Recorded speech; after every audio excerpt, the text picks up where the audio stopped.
app or something so you can take some notes.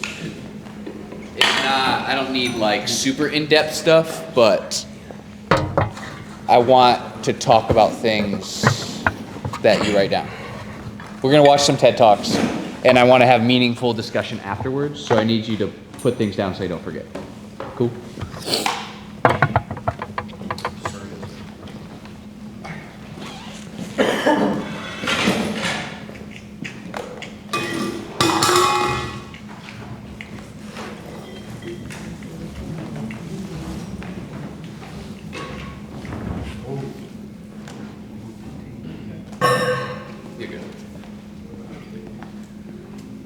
All right, so we were talking about leadership today.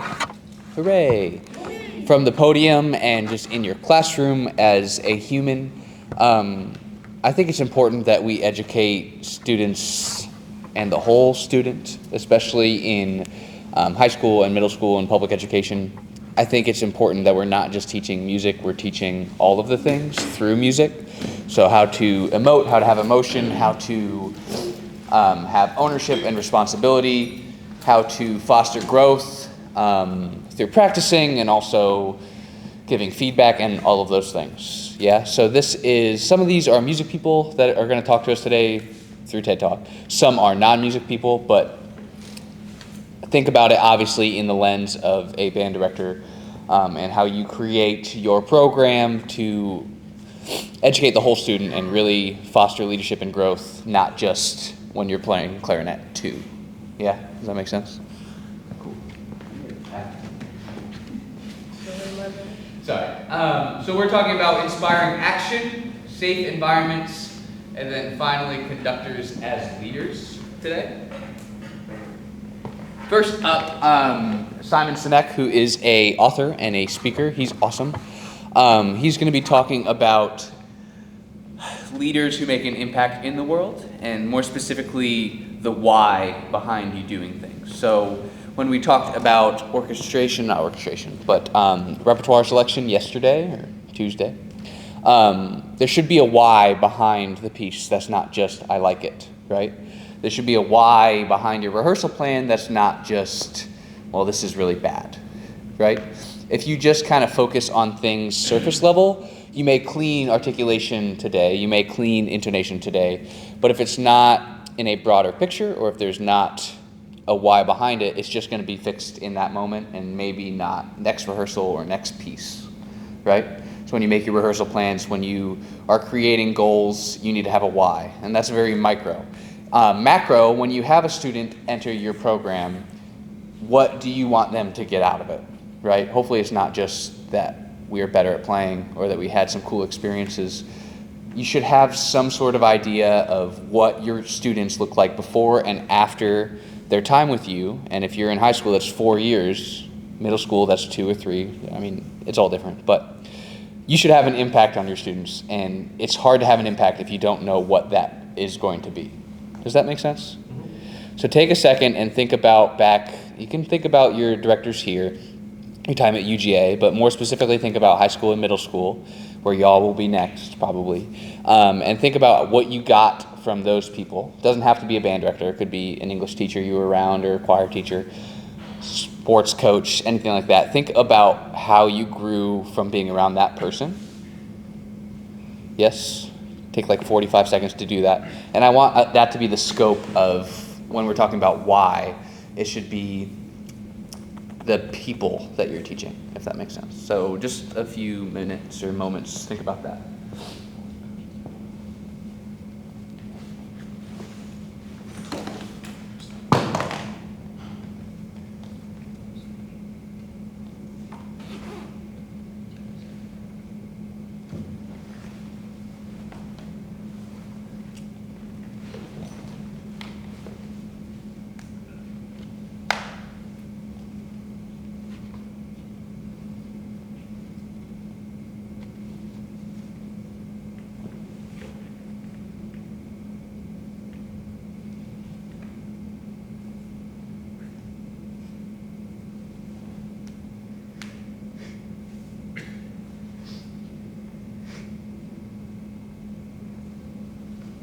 can keep writing. Does anyone have anything that really jumps out to them? We didn't learn anything in public schools. Yeah. My 7th grade language arts teacher, he was like, my grade at that time was a very problematic grade. Okay.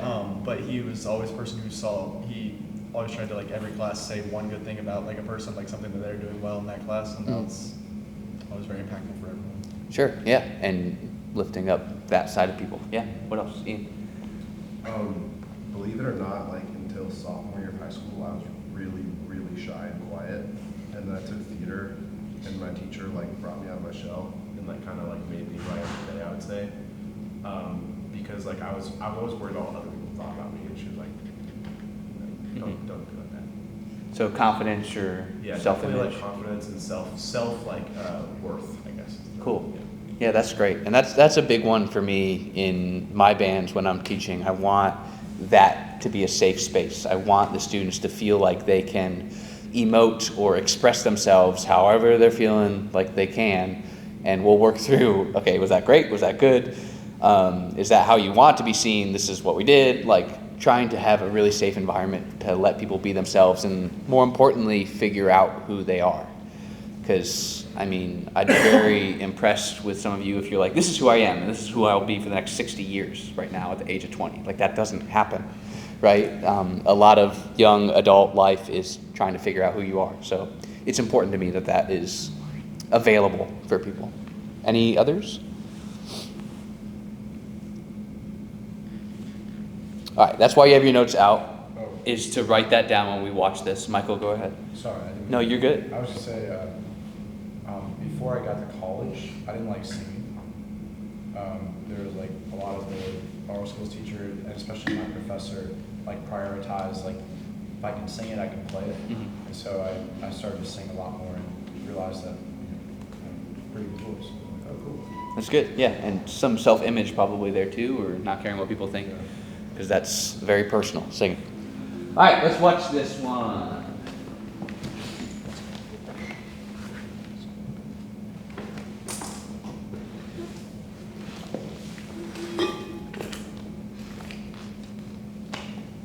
How to explain The mic is bad, but fear not, he gets a newer mic, which is less bad. when things don't go as we assume? Or better, how do you explain when others are able to achieve things that seem to defy all of the assumptions?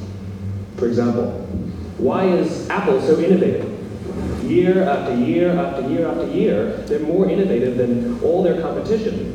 And yet they're just a computer company. They're just like everyone else. They have the same access to the same talent, the same agencies, the same consultants, the same media. Then why is it that they seem to have something different? Why is it that Martin Luther King led the civil rights movement? He wasn't the only man who suffered in a pre-civil rights America, and he certainly wasn't the only great orator of the day. Why him? And why is it that the Wright brothers were able to figure out controlled powered manned flight when there were certainly other teams who were better qualified, better funded, and they didn't achieve powered manned flight, and the Wright brothers beat them to it? There's something else at play here. About 3.5 years ago, I made a discovery. And this discovery profoundly changed my view on how I thought the world worked, and it even profoundly changed the way in which I operate in it. As it turns out, there's a pattern. As it turns out, all the great and inspiring leaders and organizations in the world, whether it's Apple or Martin Luther King or the Wright brothers, they all think, act, and communicate the exact same way, and it's the complete opposite to everyone else. All I did was codify it. And it's probably the world's simplest idea. I call it the golden circle.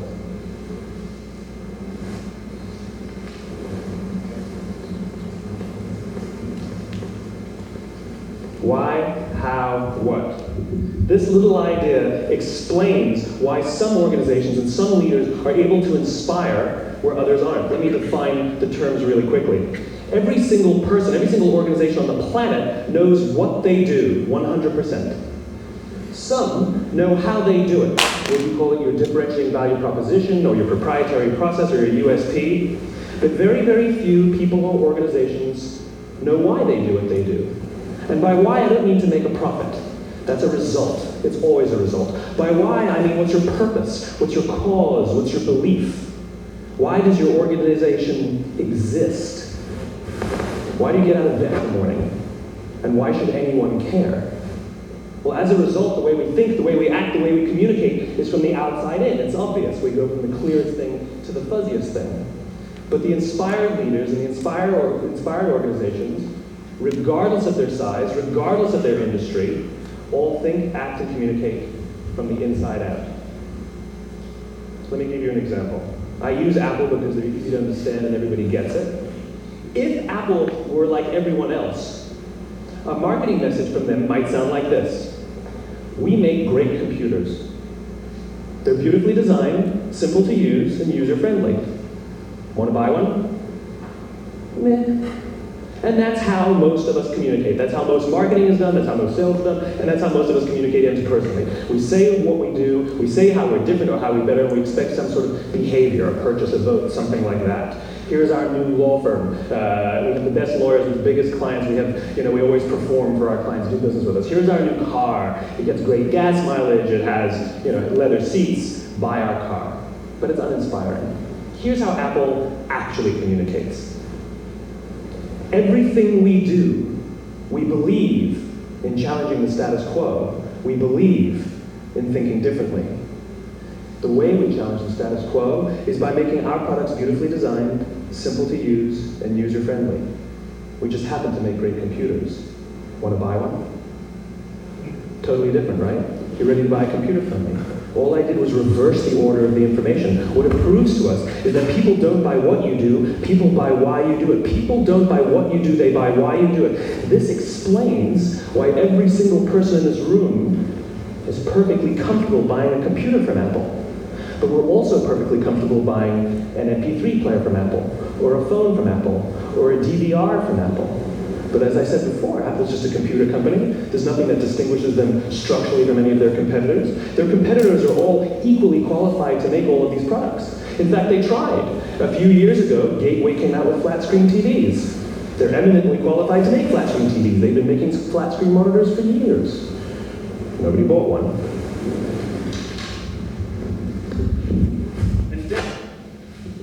Dell came out with MP3 players and PDAs. And they make great quality products, and they can make perfectly well-designed products, and nobody bought one. In fact, talking about it now, we can't even imagine buying an MP3 player from Dell. Why would you buy an MP3 player from a computer company? But we do it every day. People don't buy what you do, they buy why you do it. The goal is not to do business with everybody who needs what you have. The goal is to do business with people who believe what you believe. Here's the best part. None of what I'm telling you is my opinion. It's all grounded in the tenets of biology, not psychology, biology. If you look at a cross-section of the human brain, looking from the top down, what you see is the human brain is actually broken into three major components that correlate perfectly with the golden circle. Our newest brain, our Homo sapien brain, our neocortex, corresponds with the what level. The neocortex is responsible for all of our rational and analytical thought and language. The middle two sections make up our limbic brains, and our limbic brains are responsible for all of our feelings, like trust and loyalty. It's also responsible for all human behavior, all decision-making, and it has no capacity for language. In other words, when we communicate from the outside in, yes, people can understand vast amounts of complicated information like features and benefits and facts and figures. It just doesn't drive behavior. When we communicate from the inside out, we're talking directly to the part of the brain that controls behavior, and then we allow people to rationalize it with the tangible things we say and do. This is where gut decisions come from. Sometimes you can give somebody all the facts and the figures, and they say, I know what all the facts and details say, but it just doesn't feel right. Why would we use that verb? It doesn't feel right. Because the part of the brain that controls decision-making doesn't control language. And the best we can muster up is, I don't know, it just doesn't feel right. Or sometimes you say you're leading with your heart, or you're leading with your soul. Well, I hate to break it to you, those aren't other body parts controlling your behavior. It's all happening here in your limbic brain, the part of the brain that controls decision-making and not language. But if you don't know why you do what you do, and people respond to why you do what you do, then how will you ever get people to vote for you or buy something from you, or more importantly, be loyal and want to be a part of what it is that you do? Again, the goal is not just to sell people who need what you have, the goal is to sell to people who believe what you believe. The goal is not just to hire people who need a job, it's to hire people who believe what you believe. I always say that, if you hire people just because they can do a job, they'll work for your money. But if you hire people who believe what you believe, they work for you with blood and sweat and tears. And nowhere else is there a better example of this than with the Wright brothers. Most people don't know about Samuel Pierpont Langley. And back in the early 20th century, the pursuit of powered man flight was like the .com of the day. Everybody was trying it. And Samuel Pierpont Langley had what we assume to be the recipe for success. I mean, even now, you ask people, why did your product or why did your company fail? And people always give you the same permutation of the same three things. Undercapitalized, the wrong people, bad market conditions. It's always the same three things. So let's explore that. Samuel Pierpont Langley was given $50,000 by the War Department to figure out this flying machine. Money was no problem. He held a seat at Harvard and worked at the Smithsonian and was extremely well connected. He knew all the big minds of the day. He hired the best minds money could find, and the market conditions were fantastic. The New York Times followed him around everywhere, and everyone was rooting for Langley. And how come we've never heard of Samuel Pierpont Langley? A few hundred miles away in Dayton, Ohio, Orville and Wilbur Wright. They had none of what we consider to be the recipe for success. They had no money. They paid for their dream with the proceeds from their bicycle shop. Not a single person on the Wright brothers team had a college education, not even Orville or Wilbur. And the New York Times followed them around nowhere. The difference was Orville and Wilbur were driven by a cause, by a purpose, by a belief. They believed that if they could figure out this flying machine, it'll change the course of the world. Samuel Pierpont Langley was different. He wanted to be rich, and he wanted to be famous. He was in pursuit of the result. He was in pursuit of the riches. And lo and behold, look what happened. The people who believed in the Wright brothers' dream worked with them with blood and sweat and tears. The others just worked for the paycheck. And they tell stories of how every time the Wright brothers went out, they would have to take 5 sets of parts because that's how many times they would crash before they came in for supper. And eventually, on December 17th, 1903, the Wright brothers took flight. And no one was there to even experience it. We found out about it a few days later.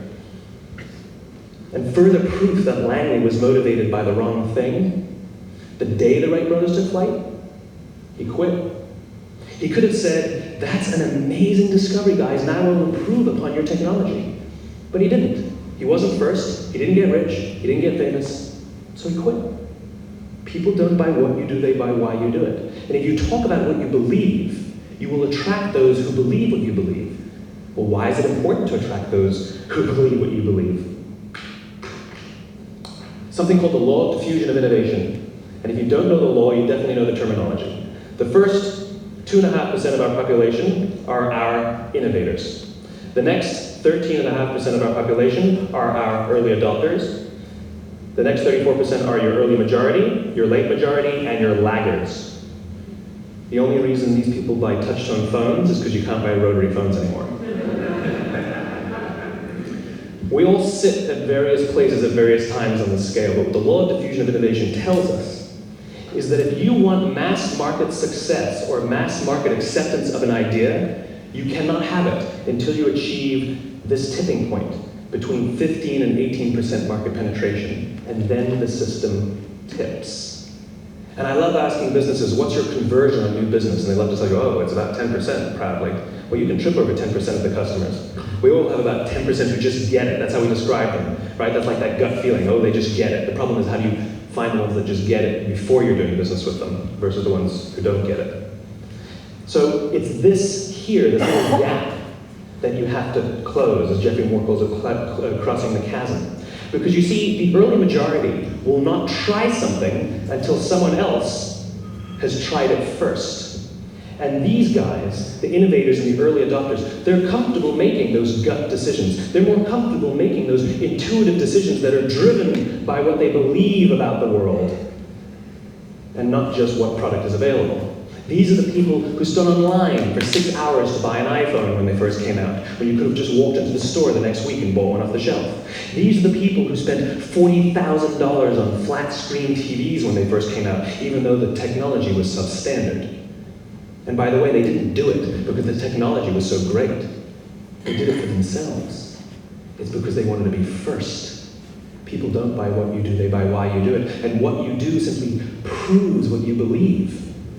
In fact, people will do the things that prove what they believe. The reason that person bought the iPhone in the first 6 hours, stood in line for 6 hours, was because what they believed about the world and how they wanted everybody to see them. They were first. People don't buy what you do, they buy why you do it.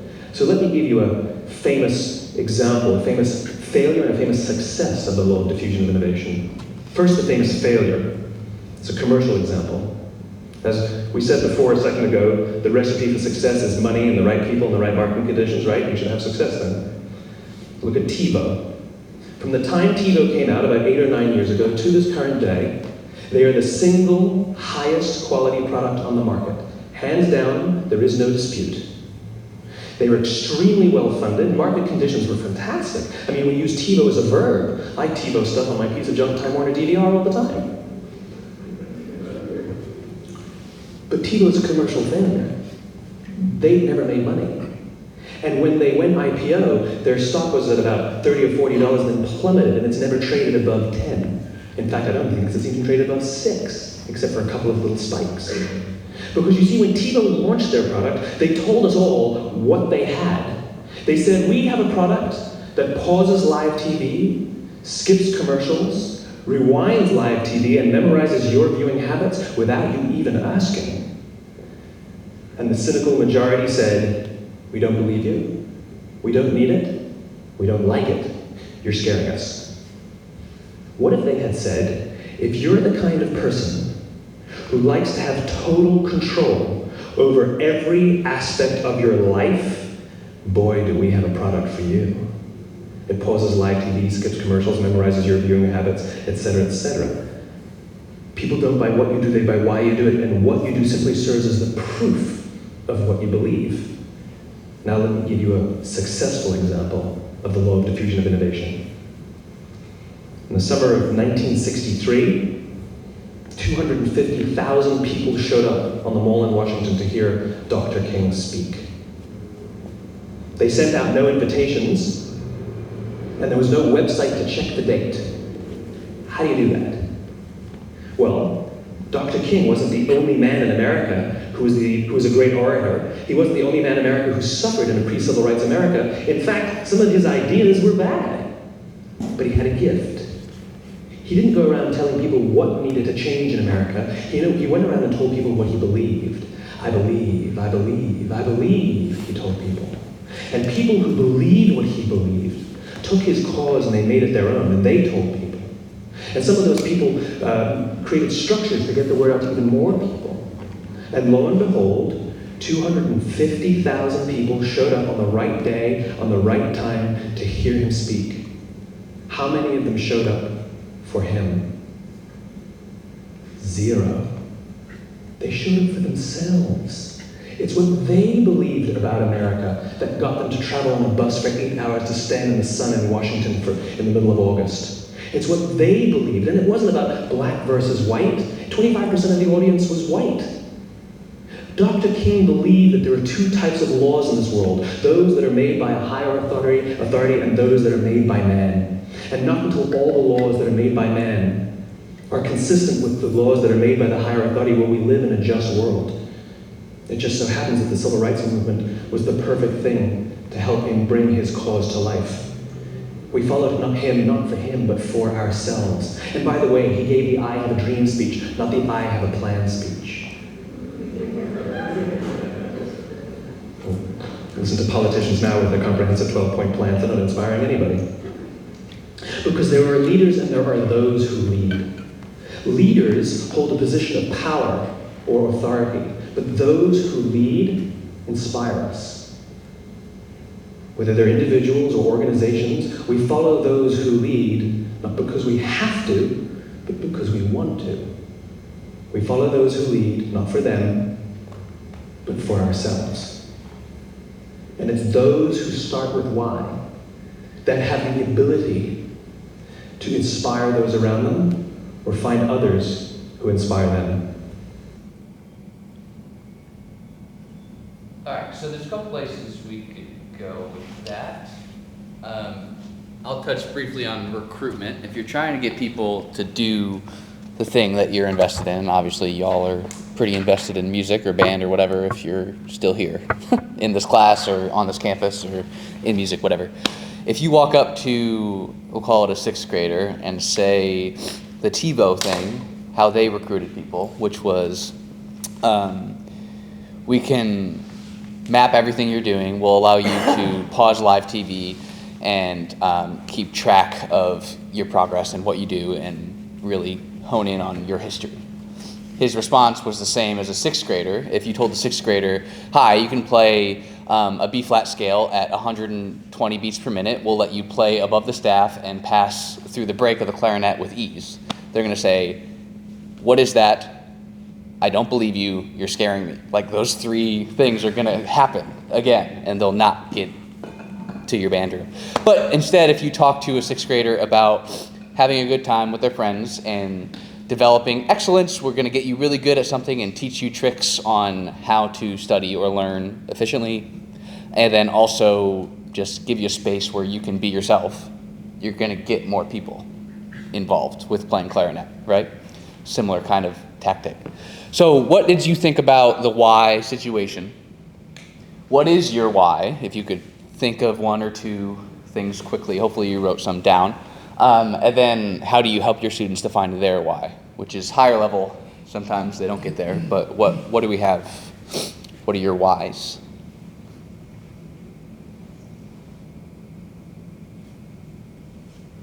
This is a pretty deep concept. Don't expect you to have a complete answer now. Similar to some of your top 3 band pieces, like it's something to think about and to be introspective about. Aiden. I don't necessarily have an answer to that question, but like I had issues coming up with a why because I just kept on coming up with like results. Sure. It was like you shouldn't go after the results, but like in my mind when I tried to figure out why am I doing this, I kept on like answering with like the resulting thing instead of trying to figure out that why. It's difficult when you've spent so many years reflecting on your skill and like, this is the skill, this is where I want to be, and this is how I get there. It's a very analytical approach to music, but there's this whole other side of emotion, which we talked about in the interpretation talk, and the human side, which just doesn't get talked about because it's so easy to not talk about it. It's just like, oh, you'll figure it out, right? So yeah, it's tough. I'll give you 3 of my big ones, but I want to give you a chance to talk through it a little bit. Let me phrase it this way. If you think about, sorry, I'll come back to you. You're in my blind spot, I think. If you think about the people that you respect in ensembles or in music, or your peers or your teachers, what are the non-musical qualities that they show? That they're able to use those qualities and apply it to music to be successful, right? If we work on it the opposite direction. What were you going to say, Michael? Oh, I was going to say something now like that. It's okay, go ahead. So, they can think about it 2 things at once. like, I love philosophy, so like this is like right up my alley. I'm trying to understand why. So there's a whole like science called metaphysics that like Aristotle like kind of brought about mainly. At the study of why as opposed to what. So there's like the terms like existence versus essence were sort of like the distinction he made, and like the way you would like kind of phrase this is like if we like saw a dog and we like said, oh, it's like a 4-legged thing and it has all these things, like it has existence, and with our senses we can perceive it. But that's different than like dogness. If you still like, you know, we have 3-legged dogs and we say there's still a dog. And so the why, and I was just gonna add this as a comment, and I think he was getting on this in videos, like a why is less focused on like the existence or the physical things that you can perceive, but rather like how it's made or what's its purpose or end. Like sorry, I'm going very philosophical. It's hard. Last thing is just like the term he would use to describe that is actually the Greek telos, which literally meant like the end. So he would say like a seed's purpose, its why, is to become a tree. And so in a sense, like what Aiden was saying, like, I think it's actually totally fine that we have this perception of like, oh, my why is like, I want to get to grad school. But I think what he's getting at is like the why has there's even more to that. Mm-hmm. And I think what it's rooted in is more of giving and more of a service thing. So if it's like, we saw a chair, it's like, what is a chair's why? We would say, oh, it's to like let people sit on it, right? As opposed to like, it's to be like still or whatever, you know? Yeah, no, I think that's right there. And I'll go one step further.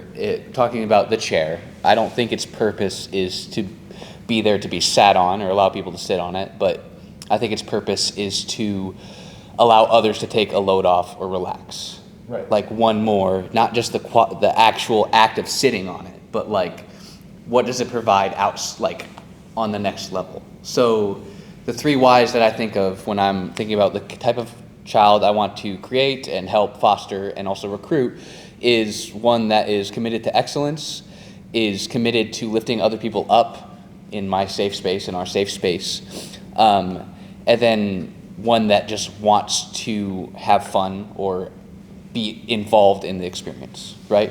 That I could teach math and be successful doing that. I could teach soccer and be successful with someone who's committed to excellence, is not going to tear people down, and is genuinely like here to have fun, right? There's times to be serious and sad, especially in music, but those are my 3.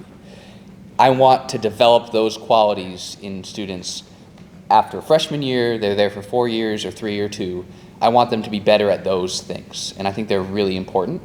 Additionally, I think that makes you a really, really good musician if you can do all the technical things, but also have those qualities. Does that make sense? So think about the people you respect in music and leaders elsewhere, and think about their essence and what that is. It's super hard to pin to a wall, but in order to be an effective person who leads or educator, I think it's something you have to think about. So like when we're talking about our why, are we talking about our why mostly for ourselves or for our students? Yeah, I mean, that's kind of a gray area. You could talk about both, and I'll touch on it briefly, then we got to watch him in part 2. But my why for myself is to create better humans and to foster a love for music, because it's important to me. It has done good things for me, so I want to provide that gift to other people. Right? Does that make sense? And more specifically, if you focus in on that, it's those 3 qualities I talked about. That's about as articulate as I can get right now in my career of how do I get better qualities and better humans out there in the world that love music. It's by doing those 3 things. If that makes sense. Cool. Part 2.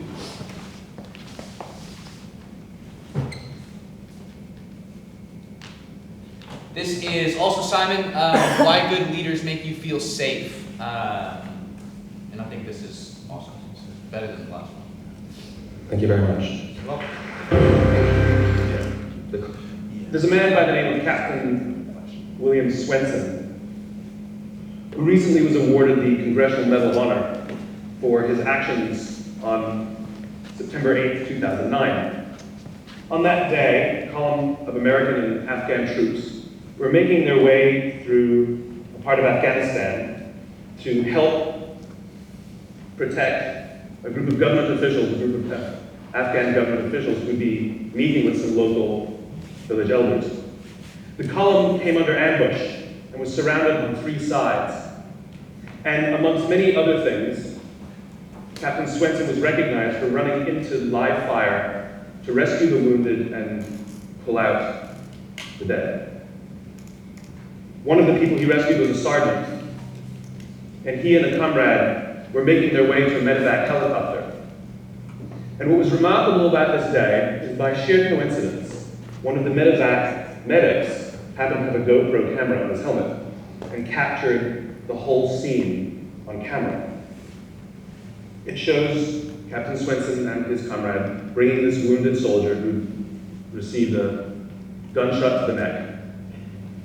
They put him in the helicopter, and then you see Captain Swenson bend over and give him a kiss before he turns around to rescue more. I saw this, and I thought to myself, where do people like that come from? What is that? That is some deep, deep emotion when you would want to do that. There's a love there. And I want to know, why is it that I don't have people that I work with like that? You know, in the military, they give medals to people who are willing to sacrifice themselves so that others may gain. In business, we give bonuses to people who are willing to sacrifice others so that we may gain. Right? So I asked myself, where do people like this come from? And my initial conclusion was that they're just better people. That's why they're attracted to the military. These better people are attracted to this concept of service. But that's completely wrong. What I learned is that it's the environment. And if you get the environment right, every single one of us has the capacity to do these remarkable things. And more importantly, others have that capacity too. I've had the great honor of getting to meet some of these who we would call heroes, who've put themselves and put their lives at risk to save others. And I asked them, why would you do it? Why did you do it? And they all say the same thing, because they would have done it for me. It's this deep sense of trust and cooperation. So trust and cooperation are really important here. The problem with concepts of trust and cooperation is that they are feelings, they're not instructions. I can't simply say to you, trust me, and you will. I can't simply instruct two people to cooperate, and they will. It's not how it works, it's a feeling. So where does that feeling come from? If you go back 50,000 years to the Paleolithic era, the early days of Homo sapien, what we find is that the world was filled with danger. All of these forces working very, very hard to kill us. Nothing personal.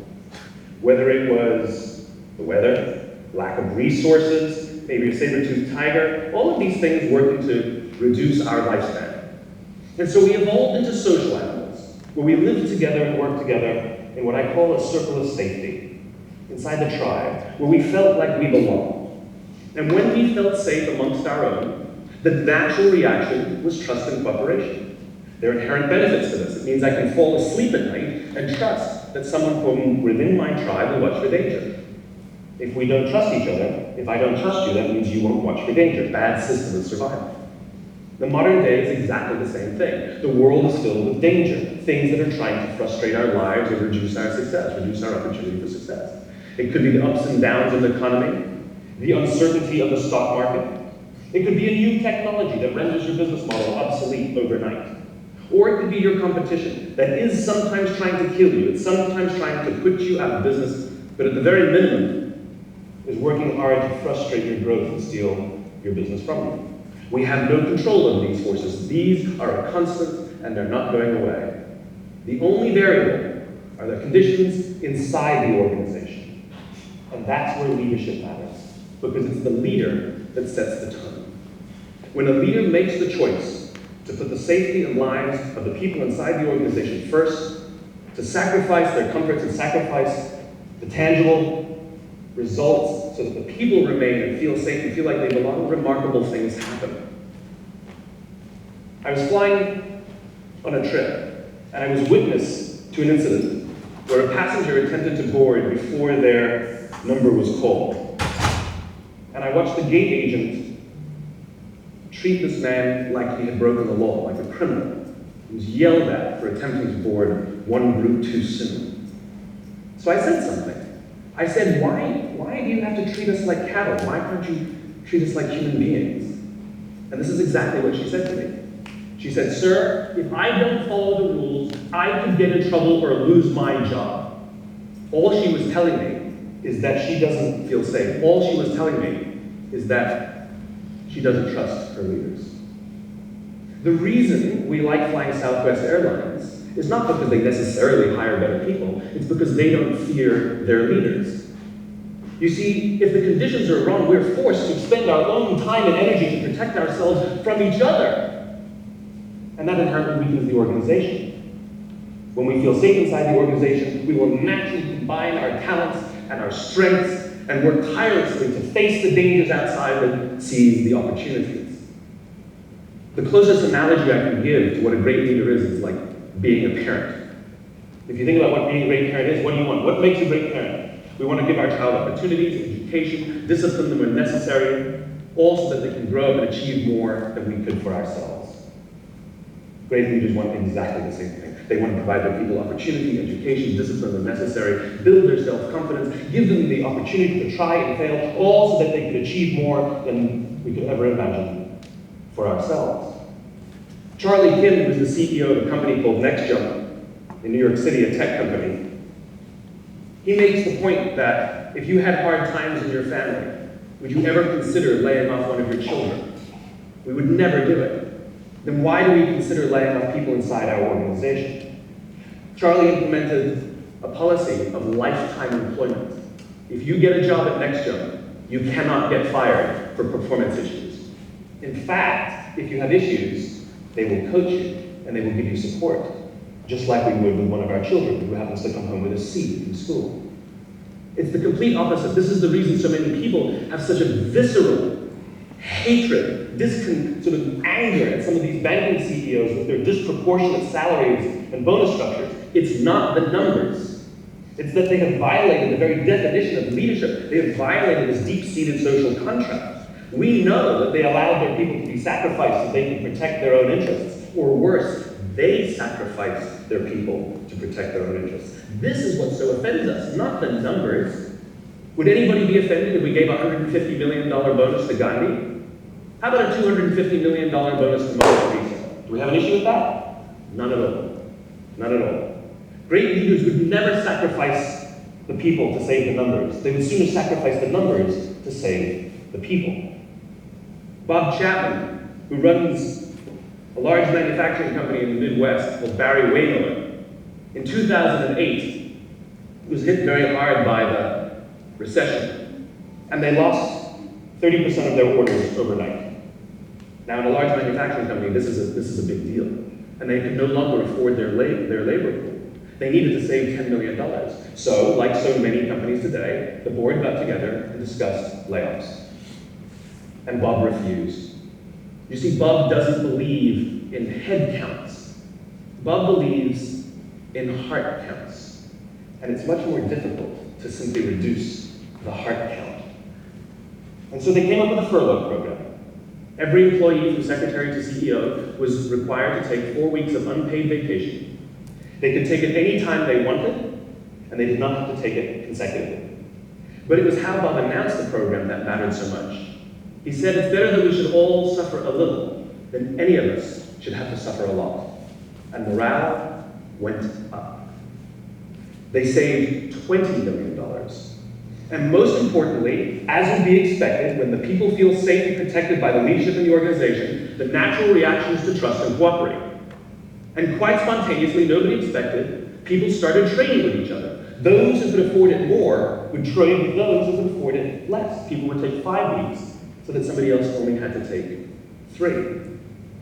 Leadership is a choice. It is not a rank. I know many people at the senior-most levels of organizations who are absolutely not leaders. They are authorities. And we do what they say because they have authority over us, but we would not follow them. And I know many people who are at the bottoms of organizations who have no authority, and they are absolutely leaders. And this is because they have chosen to look after the person to the left of them, and they have chosen to look after the person to the right of them. This is what a leader is. I heard a story of some Marines who were out in theater, and as is the Marine custom, the officer ate last, and he let his men eat first. And when they were done, there was no food left for him. And when they went back out in the field, his men brought him some of their food so that he may eat. Because that's what happens. We call them leaders because they go first. We call them leaders because they take the risk before anybody else does. We call them leaders because they will choose to sacrifice so that their people may be safe and protected and so that their people may gain. And when we do, the natural response is that our people will sacrifice for us. They will give us their blood and sweat and tears to see that their leader's vision comes to life. And when we ask them, why would you do that? Why would you give your blood and sweat and tears for that person? They all say the same thing. Because they would have done it for me. And isn't that the organization we would all like to work in? Thank you very much. Thank you.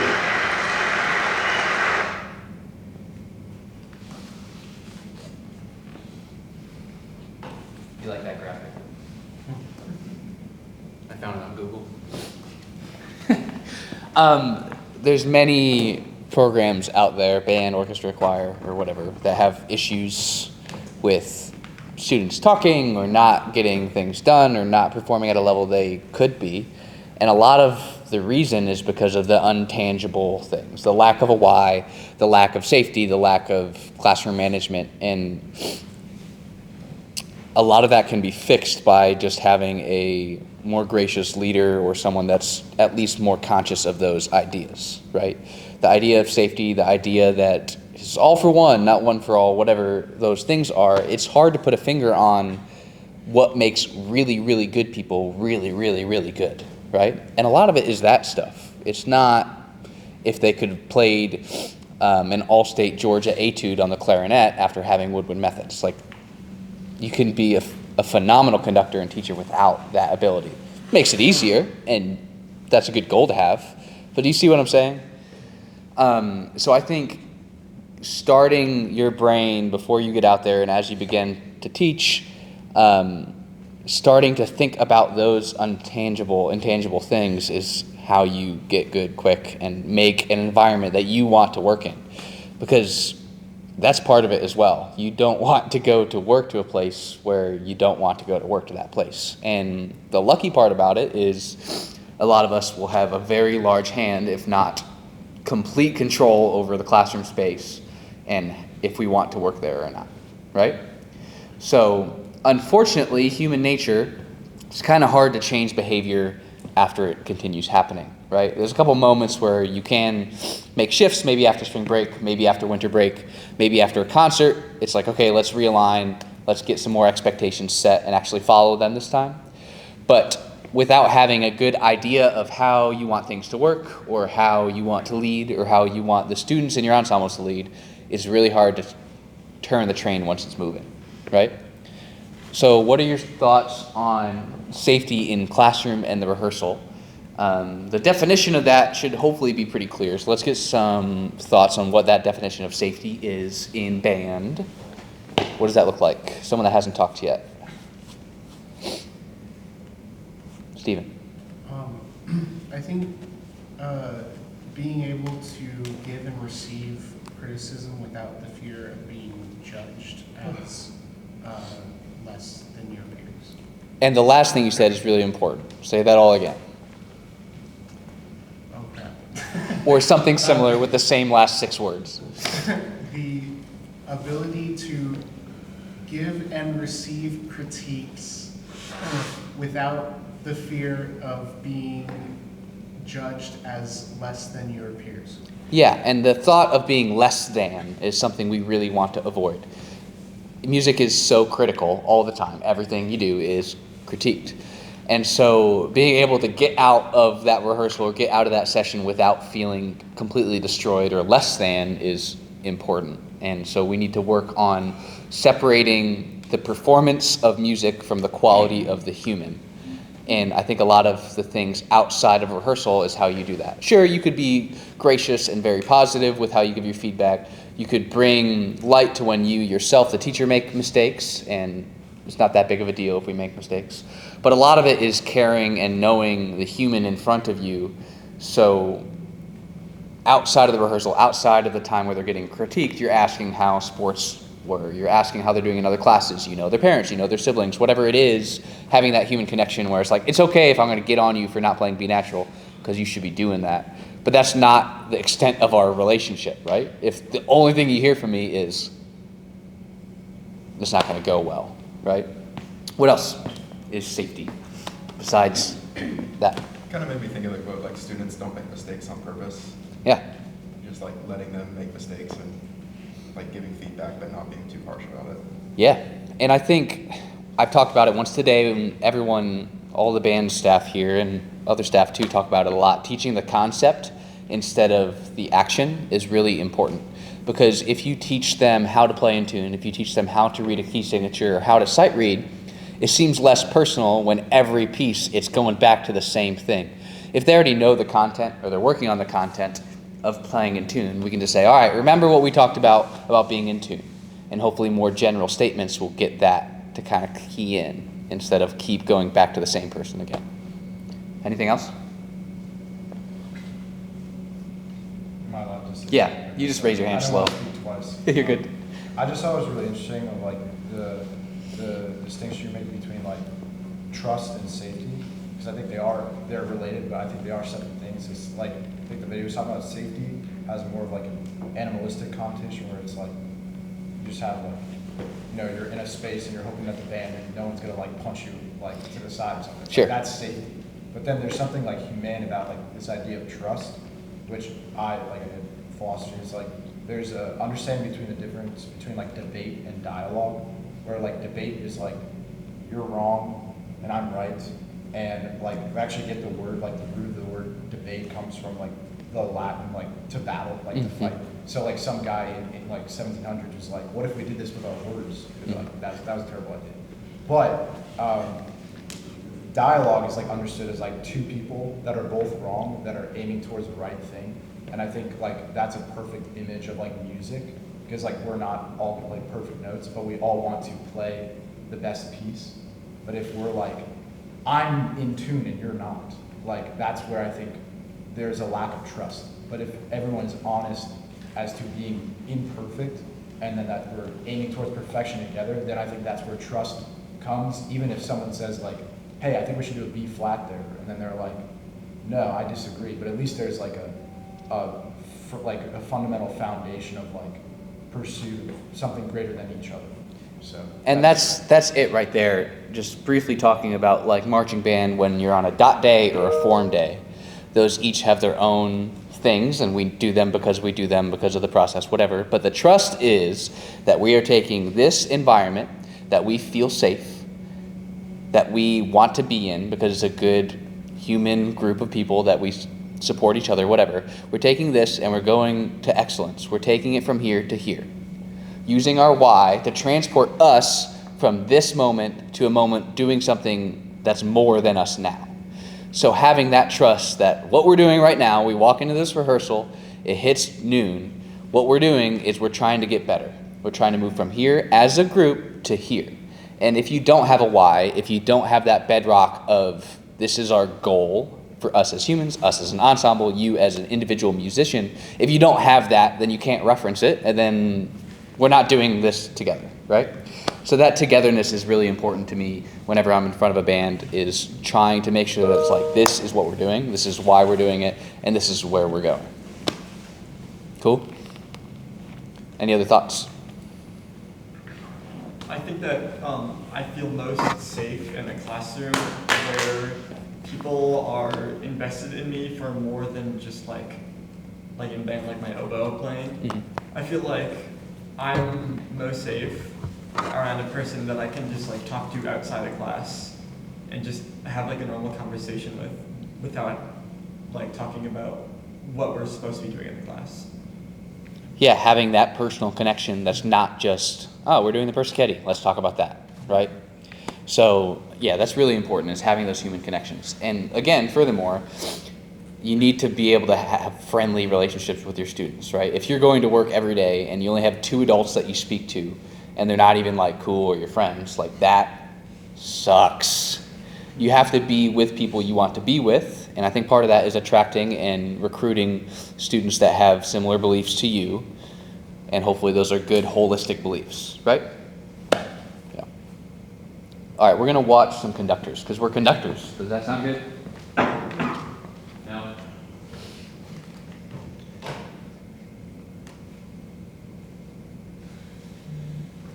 This is the last thing we'll do, and we're not going to get through all of it, obviously. There has become the infamous Toyota DC. One drive can change your mind. That was a why. Did you see that? All electric, no BS. They're trying to change the earth. It's a why. Toyota's pretty successful. The magical moment, the magical moment of conducting, which is you go onto the stage, there's an orchestra sitting, they're all, warming up and doing stuff, and I go on the podium, it's the office of the conductor, or rather a cubicle, an open space with a lot of space, and in front of all that noise, you do a very small gesture, something like this, not very prompt, not very sophisticated, this. And suddenly, out of the chaos, order, noise becomes music. And this is fantastic, and it's so tempting to think that it's all about me. All those great people here, virtuosi, they make noise and you need to do that. Not really. If it were that, I would just, say you the talk and teach you the gesture. So you have to go out to the world and do this, in whatever company or whatever you want, and you have perfect harmony. It doesn't work. Let's look at the first video. I hope you'll think it's a good example of harmony, and then speak a little bit about how it comes about.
They don't even look at the conductor. And then you have the clapping audience, actually taking part in doing music. Viennese audiences usually don't interfere in music. This is the closest to an Oriental belly dancing feast that you ever get in Vienna. For example, in Israel, somebody's in cough all the time. Art Rubinstein, the pianist, used to say that anywhere in the world, people that have the flu, they go to a doctor. In Tel Aviv, they come to my concerts. So that's a sort of a tradition. But Viennese audiences do not do that. But here they go out of their regular, just to be part of that, to become part of the orchestra. That's great. Audiences like you make the event. But what about the conductor? What did you say the conductor was doing, actually? He was happy. And I also showed this, senior management. People get annoyed. You come to work, how come you're so happy? Something must be wrong there, But he's spreading happiness. And I think the happiness, the important thing is this happiness does not come from only his own story and his joy. The joy is about enabling other people's stories to be heard at the same time. You have the story of the orchestra as a professional body. You have the story of the audience as a community. You have the stories of the individuals in the audience. And then you have other stories, unseen. People who deal with this wonderful concert hall. People who made those, Stradivarius, Amati, all those beautiful instruments. And all those stories are being heard at the same time. This is the true experience of a live concert. That's a reason to go out of home. But not all conductors do just that. Let's see somebody else, a great conductor. Ricardo Muti, please.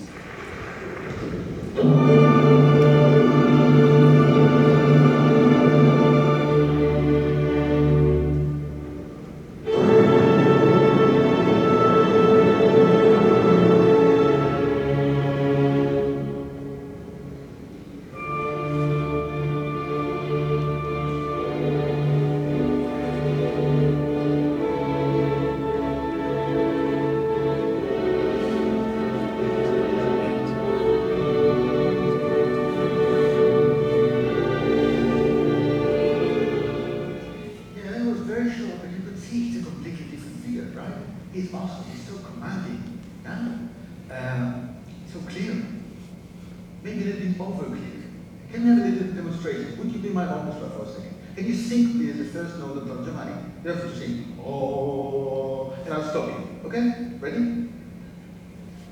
Well, come on with me. If you do it without me, I feel even more redundant than I already feel. So please, wait for the conductor. Now look at me, and I stop you. Let's go.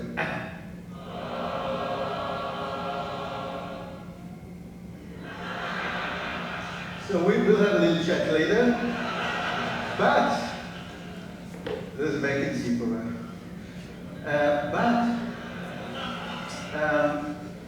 You can see that it's not an orchestra with a finger. Now what does the color do? You do that something like this. Oh, and then sort of. So not only the instruction is clear, but also the sanction. What will happen if you don't do what I tell you? So does it work? Yes, it works. To a certain point. When Moody is asked why do you conduct like this, he says, I'm responsible. Responsible in front of him. Now he doesn't really mean he means Mozart, which is like a third seat from the center. So he says, if I'm responsible for Mozart, this is going to be the only story to be told. It's Mozart as I love Moody understand. And you know what happened to Moody? 3 years ago, he got a letter signed by all 700 employees of La Scala, musical the musicians, saying, you're a great conductor, we don't want to work with you, please resign. Why? Because you don't let us develop it, you're using us as instruments, not as partners, and our joy of music, etc. So you have to resign, isn't that nice? All right, we'll stop there. I wanted him to tell you about those, other than yourself, the students in front of you and their stories as well, right? That you're hopefully representing when you perform or rehearse or in your program and otherwise, right? Yeah. He goes on for another 10 minutes of some really funny conductors and legends that just watching them do their thing and how they interact with the people in the room, because that's what this all should be about, not necessarily Don Giovanni, right? Or whatever you're doing. Any other thoughts about safety or your why or anything like that? We're all tired and sick. It's something to think about. Maybe put a reminder in your phone for the end of the semester, like a week after school is out, and just think about what your why is and maybe how that's changed. And then next year, the same thing. It's a really good thing to think about when you can take a step away from your jury. You can take a step away from the concerts that just happen and how much we focus on technique, and just to try and be introspective about why you like music and what is so important to you about the people and the qualities that you are developing outside of your technique. Cool? Awesome. We have about 10 minutes if you want to get with your groups. I would recommend just kind of talking through the Ives group project. You could talk a little bit about your why as well, but other than that, we are done. So thank you.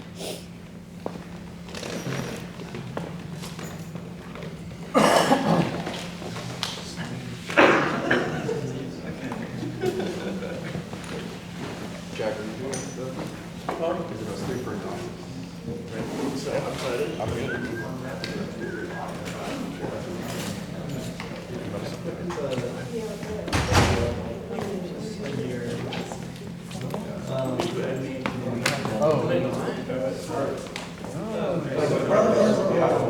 It was actually a blast. Are they like old people now? I don't know.